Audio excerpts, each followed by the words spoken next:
त्रिभुवन मालिकेच्या आजच्या भागामध्ये आपण पाहत आहोत की आता इकडे रुद्र गाडी घेऊन तयार असतो, कारण त्याला आता इकडे गिरिजाला त्याच्या आश्रमामध्ये घेऊन जायचं असतं. म्हणूनच तो गिरिजाची वाट बघतो. आता त्याला असं वाटतं की गिरिजाच पाठी येऊन बसली. मागे आरशामध्ये पाहतो तर त्यामध्ये सावी बसलेली असते. आता जेव्हा सावी बसलेली असते तेव्हा त्याला राग येतो आणि तो सावीला म्हणत असतो, सावी काय चाललंय, पटकन गाडीवरून खाली उतर. तेव्हा लगेच आता इकडे तो म्हणत असतो, अरे असं काय करतोयस, हे बघ असं करू नकोस ना प्लीज. तेव्हा लगेच आता इकडे रुद्र म्हणत असतो, सावी मी तुला काय सांगतोय ते तू नीट ऐक, आत्ताच्या आत्ता गाडीतून खाली उतर. तेव्हा सावी म्हणत असते, अरे रुद्र पण तू नेहमीच मला गाडीवर बसवतोयस ना, मग आज काय झाले. तेव्हा रुद्र म्हणत असतो, हे बघ मला ह्या सगळ्या गोष्टी अजिबात मान्य नाही आहेत आणि ऐकायच्या सुद्धा नाही आहेत. कारण तू जेव्हा गाडीवर बसतेत ना तेव्हा मला फार अवघडल्यासारखं होतं. आणि तेव्हा ती म्हणते, मग आत्ताच तुला अवघडल्यासारखं होतंय का, याच्या अगोदर कधीच झालं नाही आहे का. तेव्हा रुद्र म्हणत असतो, हे बघ सावी मला तुझ्याशी वाद घालायचा नाही आहे, कारण गावातली 4 माणसं मला बघतात आणि उगाचच तू अशी अंगाला चिटकून बसतेस, त्यामुळे मला हे फार आवडत नाही आहे. त्यावर सावी म्हणते, पण तू असं का बोलतोयस, हे बघ हे पहिल्या वेळेस थोडी ना होतंय, मग तुला असं बोलण्याचा काय हक्क आहे, काय अधिकार आहे. त्यावर लगेच आता इकडे सावीला बाजूला करून जी काही गिरिजा आहे ती गिरिजा पटकन रुद्रच्या बाजूला येते आणि लगेचच गाडीवरती बसत असते. आता गिरिजा बसल्यानंतर गिरिजा म्हणत असते, काय मग रुद्र निघायचं का, चला निघूयात आपण, असं आता इकडे ती बोलत असते. तेव्हा लगेच आता इकडे जी काही गिरिजा आहे ती गिरिजा गाडीवरती बसल्यानंतर इकडे सावीला खूप राग आलेला असतो. सावी म्हणत असते, तू आत्ता जरी जिंकलेली असलीस तरीसुद्धा तुझं हे जिंकणं आणि हे सगळं मी लवकरच हाणून पाडणार आहे. काही जरी झालं तरीसुद्धा मी तुला जिंकू देणार नाही, असं सुद्धा आता इकडे ती बोलत असते. ह्या सगळ्या गोष्टी बोलत असताना आपण पाहतो की आता इकडे दुसऱ्या बाजूला मात्र जे काही नागेश्वर आहेत ते नागेश्वर सुभानरावांना म्हणत असतात, वा वा सुभानराव, तुम्ही आज जे काही काम केलेलं आहे ना ते अगदीच योग्य काम केलेलं आहे बरं का. म्हणजे आजच्या तुमच्या ह्या कामाचा आम्हाला तर फार अभिमान वाटू लागलेला आहे. म्हणजे तुमच्या एक गोष्ट लक्षात येते का सुभानराव, की हे बघा ना, त्या ड्रायव्हरला तुम्ही इथे बोलवलं आणि त्या ड्रायव्हरला तुम्ही इथे बोलावून खूप मोठं काम केलेलं आहे, असं सुद्धा आता इकडे जे काही नागेश्वर घोरपडे आहेत ते बोलत असतात. आणि असं काम केलेलं आहे ना त्यामुळे आम्ही आमच्या चिरंजीवाच्या नजरेमध्ये पुन्हा एकदा महान झालेलो आहोत, असं सुद्धा आता इकडे जो नागेश्वर आहे तो नागेश्वर इथे आता बोलू लागलेला असतो. तेव्हा सुभानराव म्हणत असतात, हे बघा साहेब, तुम्हाला काळजी करण्याची आणि ह्या सगळ्या गोष्टी करण्याची अजिबात गरज नाही. आम्ही आहोत ना, त्यामुळे ते सगळं काही शक्य झालेलं आहे. काही जरी झालं ना तरीसुद्धा तुम्हालासुद्धा काळजी करण्याची काही एक गरज नाही, असं सुद्धा आता इकडे ते बोलत असतात. त्याचसोबत इकडे आता गिरिजा आणि त्याचबरोबर रुद्र हे दोघेही जण आता एनजीओमध्ये जाऊन पोहोचलेले असतात. हे दोघेही जण एनजीओमध्ये जाऊन पोहोचल्यानंतर आता त्यांचं काम हे सुरू असतं. खरं तर आता इकडे एनजीओमध्ये जो काही वर्धापन दिन आहे त्याची इथे जे तयारी सुरू असते आणि त्याचबरोबर इकडे गिरिजाने खूपच छान असं इथे एक पत्रिका काढलेली असते. आता तिने ती पत्रिका काढल्यानंतर इकडे रुद्र म्हणत असतो, खरं तर इथे जे काही आपल्याला हे करायचं आहे, म्हणजे आपण तेव्हा पूजा वगैरे ह्या सगळ्या ज्या काही गोष्टी करतो ना त्या गोष्टी इथे आबासाहेबांच्या हस्ते करतो, म्हणजे आबासाहेबांना त्या सर्व गोष्टींचा आपण मान देतो, असं रुद्र सांगत असतो. आणि मग तुम्ही पत्रिका तर छान बनवली, पण त्यामध्ये इथे आबासाहेबांना मान द्या. आता गिरिजा म्हणत असते, बरं बरं ठीक आहे. तेवढ्यातच श्री आलेला असतो आणि श्री तिथे आल्यानंतर तो म्हणत असतो की खरं सांगू का रुद्र तुला एक गोष्ट, त्या ज्या काही नवीन बाई आलेल्या आहेत ना त्या नवीन बाईंचं काय चाललेलं आहे ना ते मात्र अजिबातच कळत नाही. म्हणजे ते त्यांचं नाव सांगायला तयारच नाही आहेत. तेवढ्यातच आता इकडे रुद्रला तो सगळा काही प्रकार इथे आठवतो आणि रुद्र म्हणत असतो, गिरिजा त्या दिवशी तुम्हाला जंगलामध्ये ज्या बाई भेटल्या होत्या ना, हां त्यांचं काय, तर त्या इथे कुठे कुठे आहेत त्या. त्यावर रुद्र म्हणत असतो, त्या इथेच आपल्या या एनजीओमध्ये आहेत. मग मी काय म्हणतो तुम्हाला, एकदा तुम्ही ऐकून घेता का, म्हणजे तुम्ही त्यांना भेटता का, असं आता इकडे तो बोलत असतो. तेव्हा हे सगळं काही बोलत असताना लगेचच आता इकडे जी काही गिरिजा आहे ती म्हणत असते, काय त्या बाई एन्जॉयमध्ये आहेत? तेव्हा रुद्र म्हणत असतो, हो त्या बाई एन्जॉयमध्ये आहेत. असं बोलल्यानंतर लगेचच आता आपण पाहतो की इकडे जी काही गिरिजा आहे ती म्हणत असते, हो रुद्र, मला त्यांना भेटायचं आहे आणि त्या जर बाई इथे आहेत तर त्यांचं इथे राहणं किती धोक्याचं आहे असं सुद्धा आता इकडे गिरिजा बोलू लागते. तेव्हा ती म्हणत असते, नाही नाही, ह्यांना अलर्ट केलं पाहिजे, ह्यांना काही जरी झालं ना तरीसुद्धा इथे नाही राहू दिलं पाहिजे असा विचार ती करते. आणि तेव्हा रुद्रसोबत त्या एन्जॉयमध्ये ती जात असते. आता रुद्रसोबत एन्जॉयमध्ये गेल्यानंतर लगेचच आता आपण पाहतो की इकडे तिथे त्या बाई नसतात. आणि तेव्हा रुद्र म्हणत असतो, अरे ह्या तर इथेच होत्या, मग ह्या गेल्या नेमक्या कुठे? तेवढ्यातच श्री येतो आणि तो सांगत असतो, खरं तर ना ह्या मावशींचं काहीच कळत नाही, काय करावं ना, कुठे जातात, काय करतात ना, काही समजत नाही. आणि स्वतःचं नावसुद्धा त्या सांगत नाही, त्यामुळे त्यांचं नाव काय लिहायचं ना ते सुद्धा कळत नाही. तेव्हा लगेच रुद्र म्हणत असतो, ऐक ना श्री, त्यांचं नाव जे आहे ना ते तू इथे एक काम कर, त्यांचं नाव जे आहे ना ते मावशी म्हणूनच लिही, असं इकडे आता तो सांगत असतो. आता ह्या सर्व काही गोष्टी ते सांगितल्यानंतर लगेच आपण दुसऱ्या बाजूला पाहतो की इकडे गिरिजाने आज वासंतीला फार मोठं एक काम लावलेलं असतं. आणि ते काम म्हणजेच की आज इकडे नागेश्वरचा खूप मोठा पडदा दोघींना मिळून फाश करायचा असतो आणि त्याचमुळे वासंतीला काम लावलेलं असतं. आता वासंती डोक्यावरती एक चादर घेते आणि डोक्यावरती चादर घेऊन ती मुद्दामच इकडे उर्वशीला चकवा देण्याचं काम करत असते, जेणेकरून उर्वशीला तिच्यावर संशय येईल. त्याच पद्धतीने ती इथे वागत असते. आणि तेव्हा इकडे आता गिरिजा म्हणत असते की रुद्र, मला खरं खरं सांगा, त्या ज्या मावशी आहेत त्या नेमक्या? हो गिरिजा, मी तुम्हाला तेच सांगतो, त्याच मावशी होत्या आणि त्या नावच सांगायला तयार नाही येतं. आणि तुम्ही ज्या म्हणत होतात ना जंगलामध्ये मावशी, त्याच आहेत.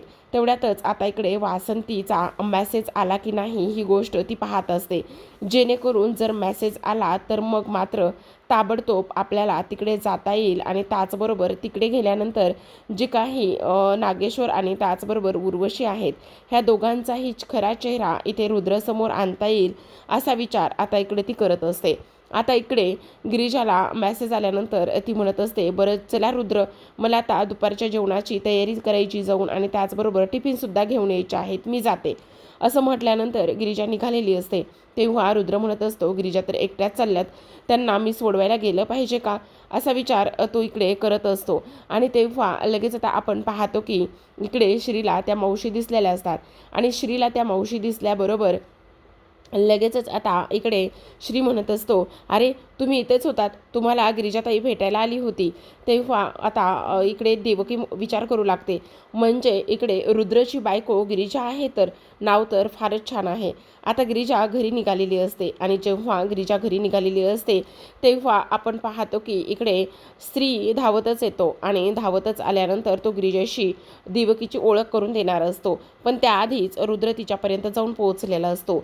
तेव्हा रुद्र तिला म्हणत असतो, ऐक ना गिरिजा, ऐका ना, तुम्ही एकट्या नका जाऊ, मी तुम्हाला सोडवायला येतो ना. तेव्हा गिरिजा म्हणत असते, नाही नाही रुद्र, असं काय करताय, तुम्हाला एन्जॉयमध्ये किती कामं आहेत आणि ते सर्व कामं सोडून तुम्ही मला कसं सोडवायला येणार आहात, नको ना प्लीज नको. तेव्हा रुद्र म्हणत असतो, असं काय करताय गिरिजा, येऊ देत ना मला सोडवायला प्लीज. तेव्हा लगेच आपण पाहतो की इकडे हे सगळं काही होत असताना आता जी काही गिरिजा आहे ती तिथून निघून गेलेली असते. आणि गिरिजा तिथून निघून गेल्यानंतर आता श्रीसुद्धा शोधत आलेला असतो, पण गिरिजा मात्र तिथे दिसत नसते.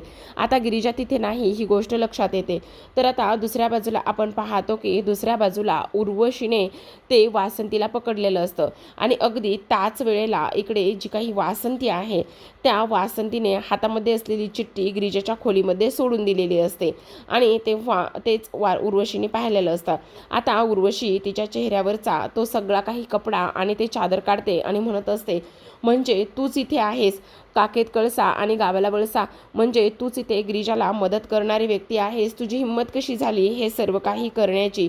त्याचबरोबर इकडे आता हे सगळं काही होत असताना आपण पाहतो की लगेचच आता इकडे उर्वशी तिच्या हाताला पकडते. आणि उर्वशी तिच्या हाताला पकडल्यानंतर ती म्हणत असते, हे सर्व काय आहे आणि त्याहूनही सगळ्यात महत्त्वाची गोष्ट ही चिठ्ठी कसली आहे असा विचार इकडं ती करत असते.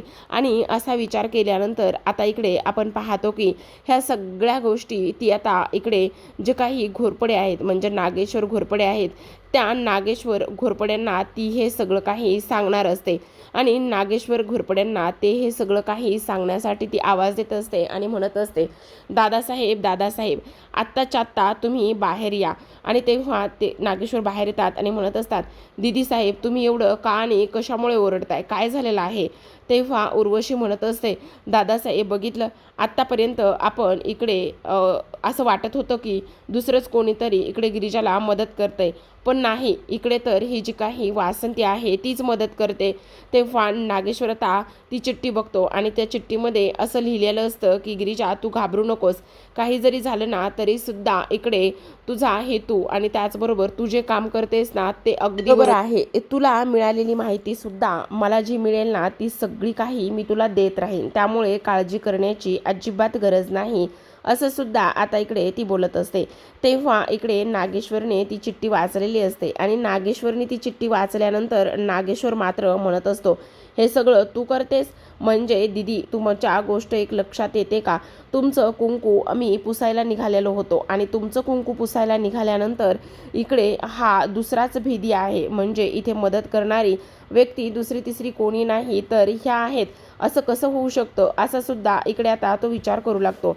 आता ह्या सगळ्या गोष्टींचा विचार केल्यानंतर नागेश्वर मात्र इकडे वासंतीला खूप जोराजोरात ओरडत असतो आणि जोराजोरात ओरडल्याच्या नंतर इकडे आता उर्वशी म्हणत असते, बघितलं आबासाहेब बघितलं, आपण हिच्यावर विश्वास ठेवत होतो पण ही एक नंबरची मूर्ख निघाली, एक नंबरची आगाऊ निघालेली आहे.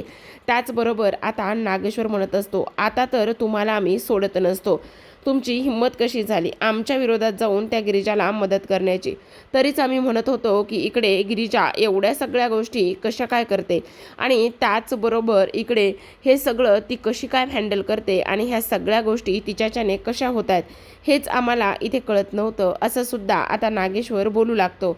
आणि ह्या सर्व काही गोष्टी ते नागेश्वरने बोलल्यानंतर आता लगेचच इकडे गिरिजा इकडे विचार करत असते की ताबडतोब आपल्याला तिथंपर्यंत जाऊन पोहोचलंच पाहिजे आणि तेव्हा ती रुद्रला ऐनवेळी त्याच वेळेला घेऊन आलेली असते.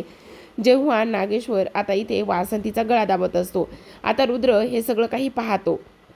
रुद्रने उघड्या डोळ्याने हे सर्व काही पाहिल्यानंतर रुद्र जोरातच ओरडतो आणि म्हणत असतो, आबासाहेब काय चाललेलं आहे हे सगळं तुमचं, तुमची हिंमत कशी झाली ह्या सगळ्या काही गोष्टी ते करण्याची, आणि त्याचबरोबर सगळ्यात महत्त्वाचं म्हणजे तुम्ही आईसाहेबांवरती अशा पद्धतीने हात कसा काय उचलला, असं तो इथे बोलत असतो.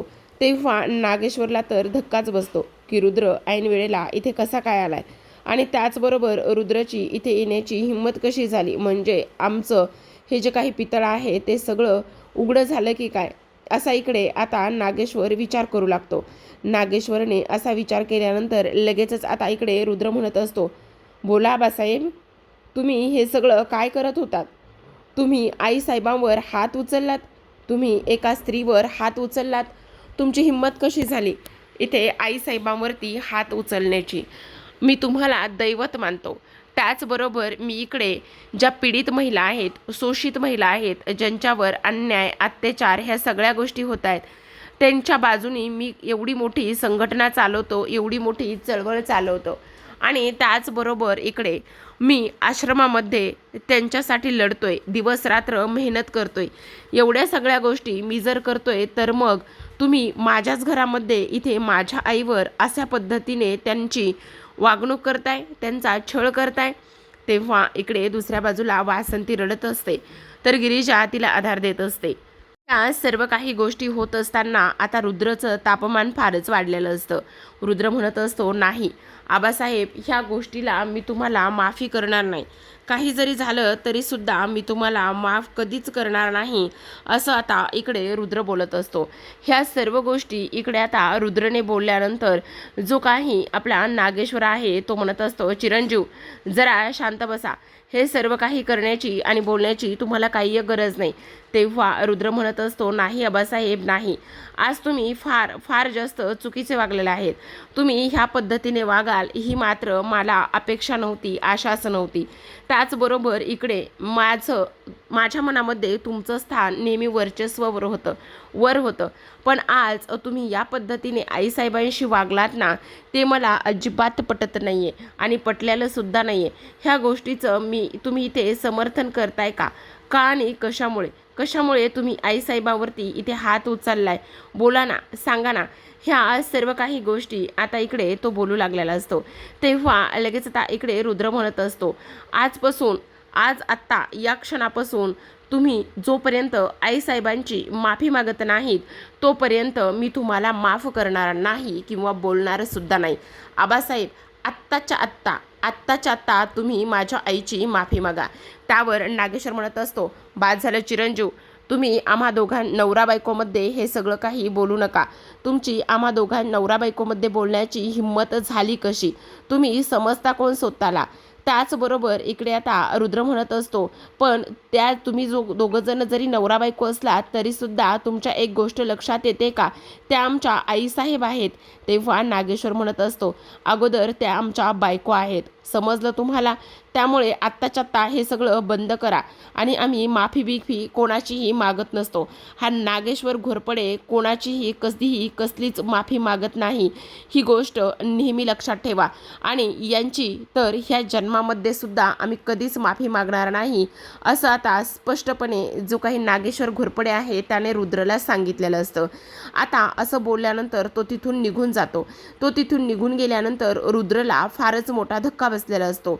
रुद्रला तेच आठवत असतं की नागेश्वर कशा पद्धतीने म्हटला की आम्ही नागेश्वर घोरपडे आहेत आणि त्याचबरोबर आम्ही नागेश्वर घोरपडे आहोत आणि त्याचबरोबर सगळ्यात महत्त्वाचं म्हणजे आम्ही कोणाचीही कसलीही माफी इथे मागत नसतो आणि ह्या बाईची तर ह्या जन्मामध्ये सुद्धा नाही, असं सुद्धा आता इकडे तो बोलत असतो. त्याचसोबत आपण पाहतो की इकडे आता जी काही गिरिजा आहे ती गिरिजा रुद्रच्या समोर जाते आणि गिरिजा रुद्रच्या समोर गेल्यानंतर इकडे आता ती रुद्रला म्हणत असते, रुद्र प्लीज शांत बसा ना. आणि त्याहूनही सगळ्यात महत्त्वाची गोष्ट, हे बघा, त्यांचा काहीतरी एखादा चुकीचा गैरसमज वगैरे झाला असेल, तुम्ही एवढा विचार नका करू, असं सुद्धा आता इकडे गिरिजा बोलत असते.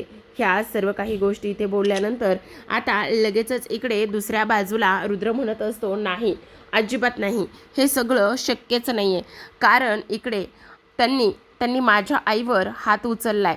तेव्हा गिरिजा म्हणत असते, हे बघा, कदाचित त्यांचा राग अनावर झाला असेल, म्हणजे कारण काहीतरी वेगळं असेल आणि त्यामुळे ह्या सर्व काही गोष्टी इथे होत असतील, असं इकडे आता ती बोलत असते. तेव्हा लगेच आता इकडे रुद्र म्हणत असतो, नाही, अजिबात नाही, काही जरी झालं तरीसुद्धा आता मी ह्यांना कधीच माफ करणार नाही. आता इथे लगेचच रुद्र जो काही आहे तो वासंतीसमोर जाऊन बसलेला असतो आणि तेव्हा वासंतीची माफी मागायला सुरुवात करतो. तर आता प्रेक्षकांनो, आजच्या भागामध्ये एवढंच. उद्याचा भाग फारच इंटरेस्टिंग आणि त्याहूनही तो कमाल असणार आहे, कारण उद्याच्या भागामध्ये आपण पाहणार आहोत की आता इकडे जी काही वासंती आहे ती रडत असते आणि वासंती रडत असताना रुद्र जो आहे तो इथे तिची माफी मागतो आणि तो म्हणत असतो, जोपर्यंत नागेश्वर घोरपडे तुमची माफी मागत नाही तोपर्यंत आपण या घरामध्ये राहायचं नाही. जर त्यांनी माफी मागितली तरच आपण ह्या घरामध्ये राहायचं, नसता ह्या घरामध्ये आपण राहायचं नाही, असं स्पष्टपणे आता सांगितलेलं असतं. दुसऱ्या बाजूला इकडे नागेश्वर म्हणत असतो, काही जरी झालं तरी सुद्धा त्या बाईची मी या जन्मात माफी मागणार नाही. तर इकडे सावी एन्जॉयमध्ये आलेली असते आणि तेवढ्यातच देवकीची आणि तिची टक्कर होते. तेव्हा सावी तिच्यावर ओरडते आणि म्हणत असते, तुमचे काही डोळे फुटले की काय? तुम्हाला बघून चालता येत नाही का? काय करताय तुम्ही? असं म्हणून ती त्यांच्यावर ओरडते. आता तिथे जी काही देवकी आहे त्या देवकीला त्या एन्जॉयमध्ये राहायचं नसतं आणि त्याचमुळे ती तिथून बाहेर पडलेली असते. आता इकडे बाहेर पडल्यानंतर दुसऱ्या बाजूला आपण पाहतो की लगेचच इकडे जी काही गिरिजा आहे त्या गिरिजाला एन्जॉयमधील एक मावशी सांगायला येतात की हे बघा, इकडे ज्या मावशी होत्या ना त्या मावशी इथून पळून निघून गेलेल्या आहेत. तेव्हा गिरिजा त्यांना शोधत गावातल्या ग्रामदेवतेच्या मंदिरापर्यंत जाऊन पोहोचते. तिथं पोहोचल्यानंतर इकडे देवकी मंदिरातील देवी आईला गाराणं घालत असते आणि म्हणत असते, हे देवी आई, काही जरी झालं तरी सुद्धा तूच माझी मदत कर, माझ्या मुलीपर्यंत पोहोचवण्यासाठी तू मला मदत कर, असं इकडे म्हणतात. आणि जोपर्यंत तू माझ्या मुलीसोबत माझी भेट घडवून देत नाहीस तोपर्यंत इथे तुझ्यासमोरच मी माझं डोकं फोडून घेईल, असं म्हणूनच आता इकडे देवकी डोकं फोडायला लागलेली असते. आणि तेवढ्यात गिरिजा तिथे येते आणि म्हणत असते, नाही तुम्ही हे काय करताय, हे बघा मी तुम्हाला तुमच्या हक्काच्या घरी नेऊन पोहोचवते. तुम्ही आतापर्यंत कुठे राहत होतात? तेव्हा ती सांगते, मी रुद्रच्या तिथे राहत होते. तेव्हा गिरिजा म्हणत असते, तिथे राहणं तुमचं गरज नाही आहे, कारण तुम्हाला तुमच्या हक्काच्या घरी नेऊन मी पोहोचवते, असं म्हणून आता गिरिजा इथे देवकीला सामर्थ्य बंगल्यामध्ये घेऊन येत असते. आणि ती म्हणत असते, हे तुमचं हक्काचं घर आहे, तुम्ही इथेच राहणार आहात. तर दुसऱ्या बाजूला सुभानरावांनी नागेश्वरला फोन करून सांगितलेलं असतं की ज्या बाईला आपण एवढे दिवस झाले शोधत होतो ती बाई आपल्याला सापडलेली आहे. तर प्रेक्षकांनो, अशाच नवनवीन डेली मालिकांचे अपडेट्स आणि रिव्ह्यू जाणून घ्यायचे असतील, पाहायचे असतील तर नक्की चॅनलला सबस्क्राईब करा. भेटूयात उद्याच्या भागामध्ये. तोपर्यंत पाहत राहा नशीबवान.